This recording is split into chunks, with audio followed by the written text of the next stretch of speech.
Islamic scholar مفتی محمد یوسف تیبی حفظہ اللہ تعالی، فاضل Medina university. الحمدللہ وکفا والصلاۃ والسلام علی رسول اللہ وعلی آلہ وصحبہ ومن والہ وبعد۔ آج دوسرا پارہ ہے جس کے موضوعات پر ہم ایک طائرانہ نظر ڈالیں گے۔ دوسرے پارے کے شروع میں اللہ تبارک و تعالیٰ نے آیت نمبر 142 سے 151 تک تحویل قبلہ کا موضوع بیان کیا ہے۔ تحویل قبلہ کا معنی کہ پہلے قبلہ اول بیت المقدس ہمارا قبلہ 17 مہینے رہا، پھر اللہ تعالیٰ نے حکم دیا کہ اب آپ بیت اللہ کی طرف منہ کر کے نمازیں پڑھو۔ رسول اللہ صلی اللہ علیہ وسلم چاہتے تھے کہ ہمارا قبلہ بیت اللہ ہو، اسی لیے اللہ فرماتے ہیں فَلَنُوَلِّيَنَّكَ قِبْلَةً تَرْضَاهَا، ہم آپ کا چہرہ ادھر پھیریں گے جس قبلے کو آپ چاہتے ہیں۔ تو اس میں پہلی بات یہ ہے کہ جب قبلہ بیت اللہ کی طرف، ظاہر سی بات ہے مکہ میں نماز پڑھتے تھے، تو پھر 17 مہینے کے لیے بیت المقدس کو کر دیا۔ تو جب مدینہ میں یہودی آباد تھے تو وہ خوش تھے اس بات پر کہ چلو اور نہیں تو کم از کم ہمارے قبلے کی طرف منہ تو یہ کرتے ہیں نا۔ تو جب دوبارہ 17 مہینے کے بعد بیت اللہ کی طرف منہ کرنے کا حکم ملا تو وہ ان کی آخری امید بھی ٹوٹ گئی۔ وہ کہنے لگے کہ اب یہ ہماری بات ماننے والے نہیں ہیں۔ تو سوچنے والا، بولنے والا کہہ سکتا ہے کہ دنیا دار کوئی انسان اس طرح کرے کہ کبھی ادھر منہ کبھی ادھر منہ، تو ہو سکتا ہے جی اس کے اجتہاد نے ایسا کیا ہو، جبکہ رب ذوالجلال عالم الغیب والشہادہ ہے، تو اس نے پہلے ادھر منہ کرنے کا پھر ادھر منہ کرنے کا حکم کیوں دیا؟ تو اس کا جواب اللہ تعالیٰ نے دیا ہے کہ لِنَعْلَمَ مَن يَتَّبِعُ الرَّسُولَ مِمَّن يَنقَلِبُ عَلَىٰ عَقِبَيْهِ، کہ یہ تحویل قبلہ کا کام ہم نے اس لیے کیا تاکہ یہ جان لیں کہ آپ کی پیروی کرنے والا کون ہے اور اپنی ایڑیوں پر پھر جانے والا کون ہے۔ یعنی اللہ فرما دے ادھر منہ کرو آپ ادھر کر لو، اللہ فرما دے ادھر کر لو آپ ادھر کر لو۔ اپنی عقل کو اور اپنی موشگافیاں اور الٹے سیدھے اعتراضات یہ مت لاؤ، اگر لاؤ گے تو تم نبی کی پیروی کرنے والے نہیں سمجھے جاؤ گے۔ اچھا، اس میں ایک بات یہ بھی ہے کہ قرآن میں یہ تو ہے کہ وَمَا جَعَلْنَا الْقِبْلَةَ الَّتِي كُنْتَ عَلَيْهَا، جس قبلے پر آپ تھے یعنی بیت المقدس، اس پر ہم نے آپ کو کیا تھا اور اب ہم ادھر آپ کو کر رہے ہیں۔ تو جب 17 مہینے پہلے اللہ نے حکم دیا تھا بیت المقدس کی طرف منہ کرنے کا، وہ آیت قرآن میں نہیں ہے۔ 17 مہینے بعد تو ہے کہ ہم نے آپ کو ادھر جانے کا حکم دیا تھا، اب ہم واپسی کا حکم دے رہے ہیں۔ تو جب 17 مہینے پہلے حکم دیا تھا وہ والی آیت کہاں ہے؟ وہ تو قرآن میں نہیں ہے۔ تو ثابت ہوا اللہ کے سارے احکام قرآن میں نہیں ہیں، کچھ احکام اللہ نے بطور قرآن نازل نہیں کیے، اس کا نام سنت مصطفیٰ ہے، اس کا نام حدیث ہے۔ تو اس سے ثابت ہوا کہ جب اللہ تعالیٰ کے احکام حدیث کے طور پر بھی آئے ہیں تو پھر حدیث بھی اسی طرح کی ایتھینٹک ہے جس طرح کا قرآن ایتھینٹک ہے۔ قرآن میں یہ اضافی خوبیاں ہیں کہ یہ اس کی تلاوت کی جاتی ہے اور اس کے الفاظ بھی اللہ کی طرف سے ہیں، اور حدیث کے بسا اوقات الفاظ اللہ کی طرف سے نہیں ہوتے، نبی صلی اللہ علیہ وسلم کے الفاظ ہو سکتے ہیں، مگر ان دونوں کی ایتھینٹسٹی ایک ہے، دونوں کی قوت ایک ہے، دونوں سے احکام ثابت ہوتے ہیں، دونوں سے عقیدہ ثابت ہوتا ہے، دونوں سے اللہ تعالیٰ کے حکم ثابت ہوتے ہیں۔ تو یہ مسلمانوں کی اتباع اور تابعداری کا بہت بڑا ثبوت ہے کہ ایک مسجد میں لوگ بیت المقدس کی طرف نماز پڑھ رہے تھے، ایک شخص آ کر کہتا ہے کہ لوگوں، نبی صلی اللہ علیہ وسلم پر مکہ کی طرف منہ کر کے نماز پڑھنے کا حکم آ چکا ہے۔ تو وہ دوران نماز ہی گھوم گئے اور بالکل اپوزٹ سائڈ تھی، امام ادھر آ گیا اور مقتدی ادھر ہو گئے اور وہ گھوم گئے۔ تو اس قدر وہ نبی صلی اللہ علیہ وسلم کی پیروی کرنے والے تھے۔ جیسے آج ہم کہتے ہیں چلو کل سے شروع کریں گے، جو ہو گیا سو ہو گیا، آئندہ ایسے کر لیں گے، اب کی بار تو یہ چلے گا، آئندہ یوں کر لیں گے۔ وہ ایسا نہیں سوچتے تھے بلکہ فوراً عمل کرتے تھے۔ شراب پی رہے تھے، شراب حلال تھی، حکم آیا لوگوں شراب حرام ہو گئی، تو یہ نہیں کہا کہ یہ جو گلاسوں میں ڈال دیا گیا ہے یہ تو پی لیے جائے نا، باقی بعد میں دیکھیں گے، بلکہ فوراً اسی جگہ پر روک لگا دی اور ان کے مٹکے توڑ دیے اور ان کو شراب کو گلیوں میں بہا دیا۔ یہ ان کی اتباع تھی، یہ ان کی طاعت تھی۔ اللہ تعالی ہمیں بھی اس طرح کی طاعت کی توفیق دے۔ ہمیں کعبۃ اللہ کی طرف نماز پڑھنے کا حکم دیا گیا ہے، تو جو دور دراز کے لوگ ہیں وہ مکہ کی طرف منہ کرتے ہیں، تھوڑا ادھر ادھر ہو جائے تو کوشش کرنی چاہیے، پھر بھی ہو جائے تو نماز ہو جاتی ہے۔ لیکن جو کعبۃ اللہ کے یا مکہ حرم پاک کے اندر ہوں، جو مسجد حرام کے، ان کو چاہیے کہ بالکل ایکوریٹ قبلہ کی طرف منہ کریں۔ وہاں ہم نے دیکھا ہے کہ رش کے دنوں میں کچھ سیڑھیوں پہ نماز پڑھ رہے ہیں اور کچھ گلیوں میں نماز پڑھ رہے ہیں اور ان کا منہ قبلہ کی طرف نہیں ہوتا۔ یہ سستی ہے، اس کو دور کرنا چاہیے۔ اسی طرح یہاں پر یہ بات بھی سمجھنے کی ہے کہ آج کل آپ گوگل پر لکھیں کہ قبلہ ڈائریکشن ان کراچی، ان لاہور، ان اسلام آباد، تو وہ اس کی ڈگری دے دے گا۔ کمپس کے ساتھ آپ اس کی ڈگری نکال لیں تو آپ کا چہرہ، آپ مسجد کی بنیاد بھی رکھنا چاہتے ہیں تو وہ بہترین ہے۔ ویسے اس کی اپلیکیشنز بھی کافی آ چکی ہیں۔ اگلا موضوع اس میں ہے شہداء کے فضائل۔ 152 سے 157 تک اللہ تبارک و تعالی فرماتے ہیں وَلَا تَقُولُوا لِمَنْ يُقْتَلُ فِي سَبِيلِ اللَّهِ أَمْوَاتٌ، جو اللہ کے راستے میں قتل کر دیا جائے اس کو مردہ نہ کہو۔ تو ٹھیک ہے، شہید مردہ نہیں، مگر دنیا کے حساب سے تو دنیا سے گیا نا، اور اس کی روح تو نکلی نا، زخمی ہوا، اس کو قبر میں اتارا، اوپر مٹی ڈالی، اس کی بیوی سے کسی اور نے شادی کر لی، تو دنیا میں اس کے احکام میت والے ہوں گے، مگر اس کو مردہ نہ کہو، وہ اللہ کے پاس زندہ ہے، اللہ اس کو رزق دیتا ہے۔ تو اللہ کے حساب سے اور آخرت کے حساب سے وہ زندہ ہے، اس کو رزق مل رہا ہے، مگر اس کی زندگی کا تم شعور نہیں رکھتے۔ رسول اللہ صلی اللہ علیہ وسلم کے بارے میں ایک بہت بڑا سوال ہے۔ کچھ لوگ کہتے ہیں وہ زندہ ہیں، کچھ کہتے ہیں وہ وفات پا گئے ہیں۔ رسول اللہ صلی اللہ علیہ وسلم کی وفات پر لوگوں کا رونا، ان کا جنازہ پڑھنا، ان کو قبر مبارک میں اتارنا، ان پر مٹی ڈالنا، ان کا روضہ مبارک کا موجود ہونا، یہ سب چیزیں بتاتی ہیں کہ وہ اب دنیا میں نہیں رہے ہیں۔ لیکن ان کی وفات بھی شہادت کی تھی۔ وہ صحیح بخاری میں آتا ہے کہ جو زہریلی بکری کا گوشت کھا لیا تھا، منہ میں ڈال لیا تھا، رسول اللہ صلی اللہ علیہ وسلم اپنے آخری دنوں میں فرماتے ہیں کہ عائشہ وہ زہر اب میری رگ کو کاٹ رہا ہے۔ تو اس معنی میں وہ شہید بھی ہیں، سید المرسلین بھی ہیں، امام الانبیاء بھی ہیں۔ تو شہید کو قرآن نے کہا ہے وہ زندہ ہیں، لیکن ساتھ یہ کہہ دیا کہ وہ شعور، تم شعور نہیں رکھتے۔ ہمارے یہاں جتنے لوگ اس بحث میں پڑھتے ہیں، ہمارے یہاں جتنے لوگ بھی کہتے ہیں کہ جی وہ زندہ ہے یا نہیں زندہ ہے، وہ پھر شعور والی باتیں کرنے لگ جاتے ہیں کہ وہ ہمیں ان کی زندگی کا شعور بھی ہے۔ یہ ہے اصل غلطی۔ دنیا کے حساب سے وہ دنیا سے جا چکے ہیں، وفات پا چکے ہیں، انک میت و انہم میتون، اور آخرت کے حساب سے وہ زندہ ہیں۔ آخرت کے حساب سے ان کو رزق دیا جاتا ہے، ان کو پروٹوکول ملتا ہے۔ تو ہم دنیا میں رہتے ہوئے ان کو زندہ کہیں اور ان کی زندگی کا شعور بھی پیش کریں اور اس پر قیاس بھی کریں، یہ غلط ہے۔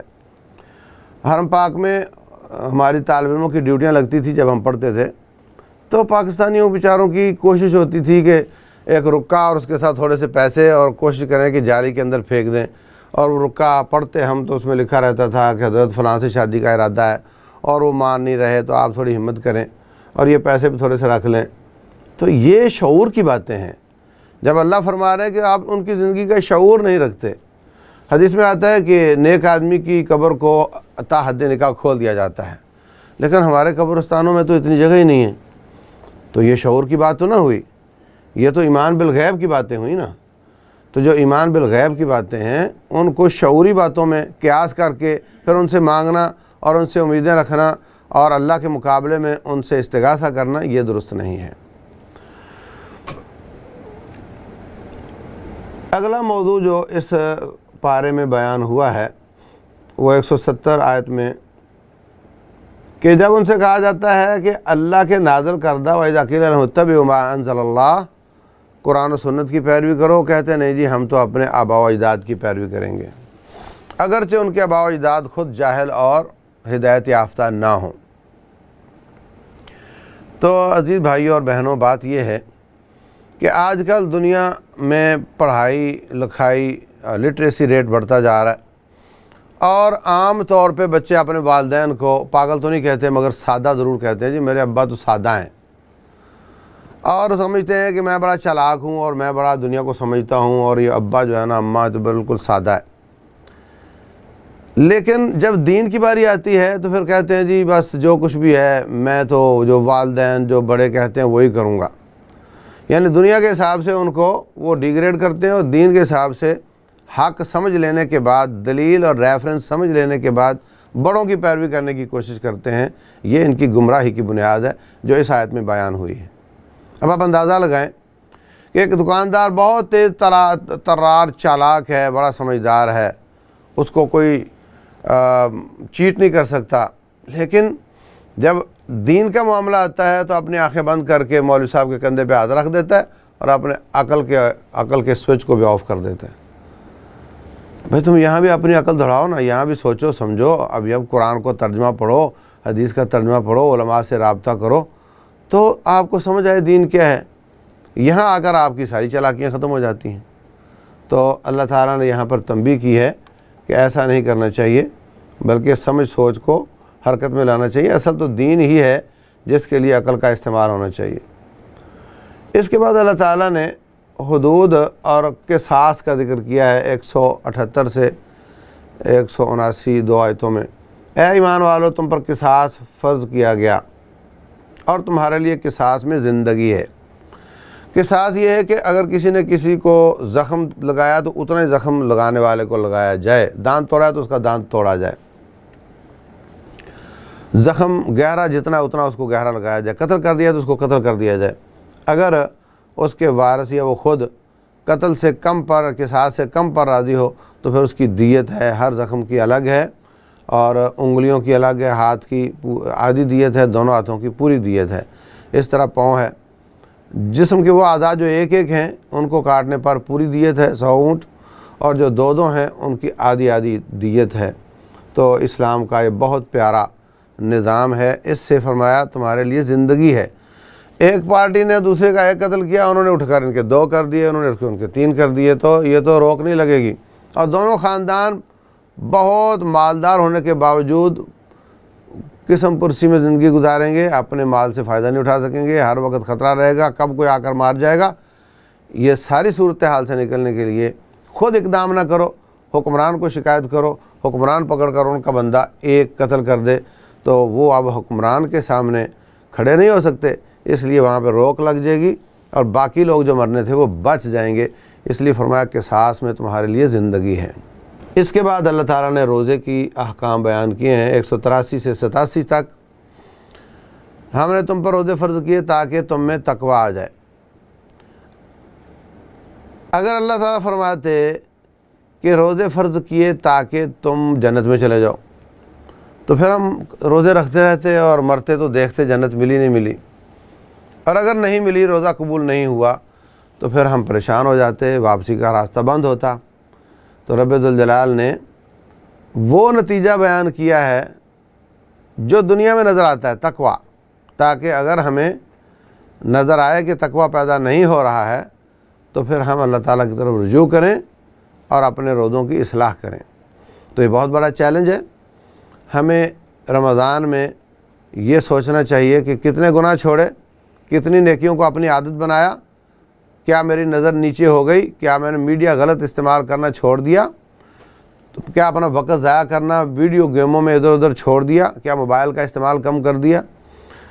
یہ سب چیزیں دیکھنی ہیں۔ اگر تو فرق آ رہا ہے روزہ رکھنے کے ساتھ ساتھ تو پھر تقوی آ رہا ہے اور پھر آپ کے روزے قبول ہو رہے ہیں، اور اگر تقوی نہیں مل رہا، انما یتقبل اللہ من المتقین، اللہ تعالیٰ متقین سے قبول کرتا ہے نیکیاں، جن کے دل میں تقوی نہیں آتا ان سے قبول نہیں کرتا۔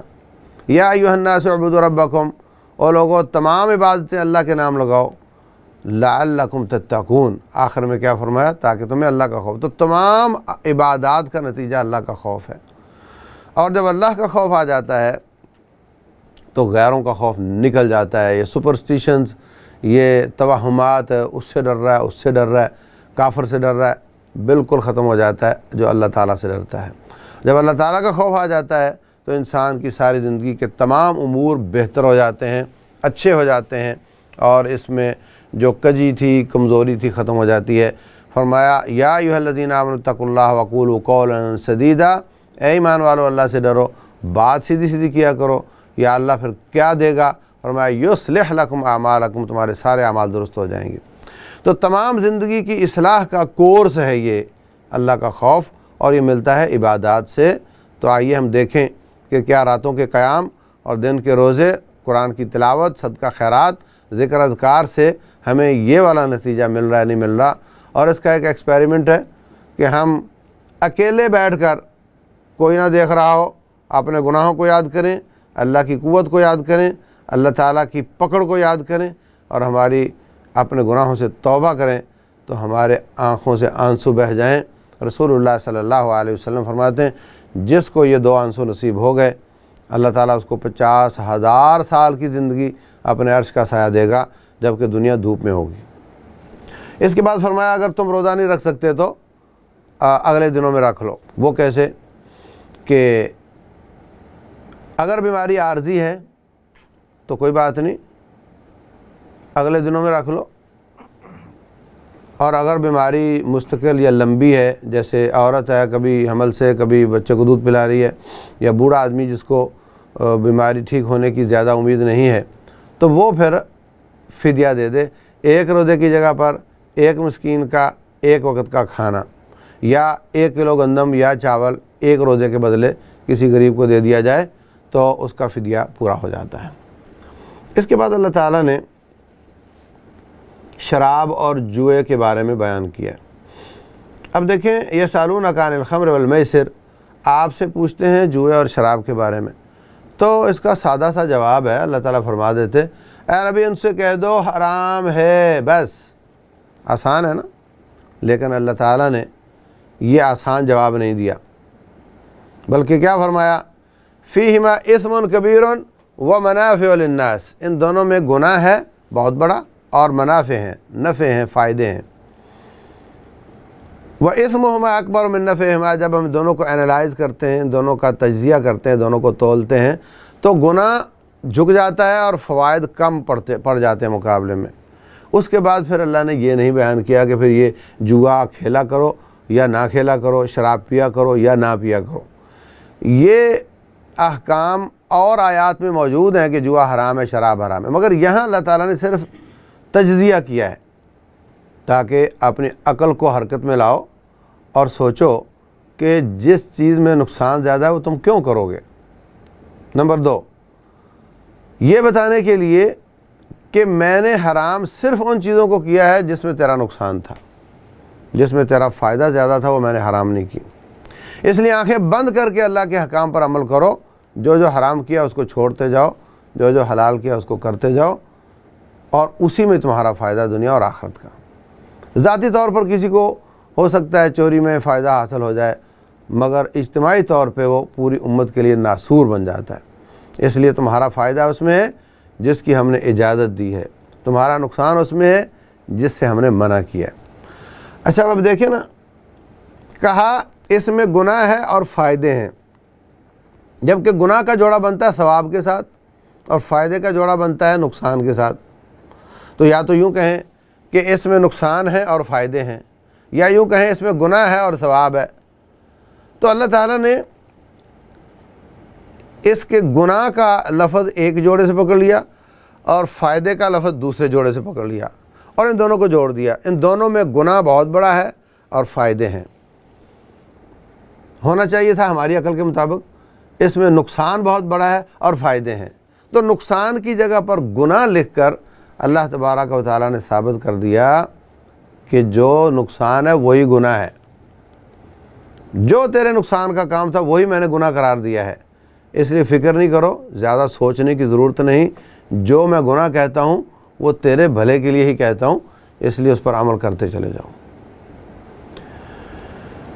جوئے کی اس وقت بے شمار شکلیں معاشرے میں آ چکی ہیں، جتنے لاٹریز ہیں، اور یہ گیموں میں بھی، اور فزیکل گیموں میں بھی، اور دوسری گیموں میں بھی جوا بہت ہے، ان کی بہت زیادہ شکلیں ہیں۔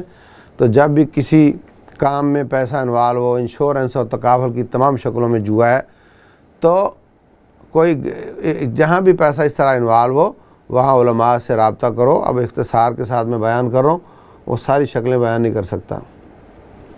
اس کے بعد اللہ تعالیٰ نے 190 سے 194 اور 210 سے 218 سورت آیت تک جہاد و قتال کے مسائل بیان کیے ہیں۔ ہم نے آپ پر قتال اور جہاد کو فرض کیا ہے، اور تمہارے لیے بہت تمہیں پسند نہیں ہے، اور ہو سکتا ہے تمہیں کوئی چیز پسند نہ ہو اور وہ اللہ کے نزدیک بہت اچھی ہو۔ تو یہ ایک لمبا موضوع ہے، اور اس کے فوائد بیان کیے ہیں، اور مجاہدین کے فوائد بیان کیے ہیں، شہداء کے فوائد بیان کیے ہیں، ان کے فضائل بیان کیے ہیں۔ تو جس نے تفصیل دیکھنی ہو وہ ان آیات کو جا کر دیکھ لے۔ اس کے بعد عائلی زندگی پر بیان کیا ہے، نکاح اور طلاق کے مسائل بیان کیے ہیں۔ پہلی بات تو یہ کہ مشرک لڑکا ہو، اپنی بچی اس کو مت دو، مشرک لڑکی ہے اس کے ساتھ تم شادی نہ کرو۔ بعض لوگ یہ بہت سوال کرتے ہیں، لیکن بھائیو دیکھو، یہ جوڑا بنے گا، ان کو اللہ اولاد دے گا، مشرک لڑکی اپنی طرف کھینچے گی اور تم اپنی طرف کھینچو گے، بچے ڈبل مائنڈڈ ہو جائیں گے، اور اگر آپ کی بات زیادہ دیر تک نہیں چلتی تو وہ بچے اپنے پاس لے جائے گی، ان کی تربیت خود کرے گی، تو آپ کا پوری نسل تباہ ہو جائے گی۔ مسئلہ صرف اس لڑکی کا نہیں ہے، اس کے پیچھے پورے خاندان کا ہے۔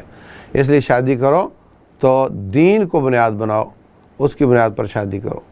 اس کے بعد نکاح طلاق کے مسائل ہیں، تو نکاح طلاق اور رضاعت کے مسائل ہیں 229 سے 242 تک۔ طلاق کے مسئلے کو مختصر یوں سمجھ لو کہ اللہ تبارک و تعالیٰ نے جب میاں بیوی کو جوڑا ہے تو اللہ اس کو توڑنا نہیں چاہتا، اور اگر کسی وجہ سے ٹوٹ جائے تو پھر جوڑنا نہیں چاہتا، تاکہ یہ تماشا نہ بنے، بیوی آج میری کل تیری، یہ نہیں ہونا چاہیے۔ تو کیسے توڑا ہے؟ نمبر 1، فائدوہن، نصیحت کرو، بیوی بات نہیں مان رہی اس کو نصیحت کرو، بات نہیں مانی، واہجروہن فی المضاجع، ان سے بستر الگ کر لو، اس کی حاجت پوری نہیں ہوگی تو وہ پھر آئے گی آپ کے پاس، اپنی شر ختم کرے گی، تو ہو سکتا ہے اس کی اصلاح ہو جائے۔ پھر نہیں باز آئی، وَاضْرِبُوهُنَّ، ہلکی پھلکی پٹائی کر کے دیکھ لو، وہ ہڈی توڑنے والی نہیں ہونی چاہیے، ہلکی پھلکی۔ پھر باز نہیں آئی، فرمایا والد کو پیغام بھیجو، تائے چاچے کو پیغام بھیجو، ادھر سے ایک بندہ آ جائے، ادھر سے آ جائے، دونوں کی بات سن کر فیصلہ کریں کہ یہ جوڑا چل سکتا ہے نہیں چل سکتا، ان کے اختلافات کس لیول کے ہیں۔ اگر وہ فیصلہ کریں کہ یہ نہیں چل سکتے تو کہا ایک طلاق دو، وہ بھی کب؟ جب عورت پاکی کی حالت میں ہو، اور اس کی پاکی کی حالت بھی وہ ہو جس میں آپ اس کے پاس نہ گئے ہوں۔ اب آپ دیکھو کہ آپ تو پاکی کا انتظار کر رہے تھے، اب پاکی ہوئی تو آپ طلاق دینا چاہ رہے ہیں تو آپ اس کے پاس نہیں جا سکتے۔ اگر دل غالب آ گیا چلے گئے تو طلاق 1 مہینہ پھر لیٹ ہو گئی، اب اس طہر میں آپ طلاق نہیں دے سکتے۔ تو اس طریقے سے اللہ تبارک و تعالیٰ ان کو ڈیلے کر رہا ہے، نصیحت گریجولی۔ آپ نے اپنے اوپر جبر کر لیا، صبر کر لیا اور اس طہر میں طلاق دے دی، تو طلاق 1 کافی ہوتی ہے عورت کو الگ کرنے کے لیے۔ اس کے بعد عدت ہے، اگر بچی یا بوڑھی ہے تو 3 مہینے، اور اگر جوان ہے تو تیسری ماہواری تک اس کی عدت ہے۔ اس کے شروع میں وہ الگ ہو جائے گی، تیسری کے شروع میں الگ ہو جائے گی، اور اس کے بعد وہ جس سے چاہے شادی کر سکے گی 1 طلاق کے بعد۔ لیکن آپ کو سہولت ہوگی کہ آپ بھی اس سے دوبارہ شادی کر سکتے ہیں۔ اگر شادی ہو گئی پھر بات نہیں بنی، 1 طلاق دینی پڑی، تو 1 ہی دینی ہے، 2 اور 3 نہیں۔ اس کے بعد عدت گزرے گی، وہ الگ ہو جائے گی، تو آپ کو سہولت رہے گی کہ آپ دوبارہ اس سے شادی کر سکتے ہیں اگر دونوں راضی ہوں، والد اس کا راضی ہو۔ اگر پھر طلاق ہو گئی تیسری، تو کہا اتنا گریجولی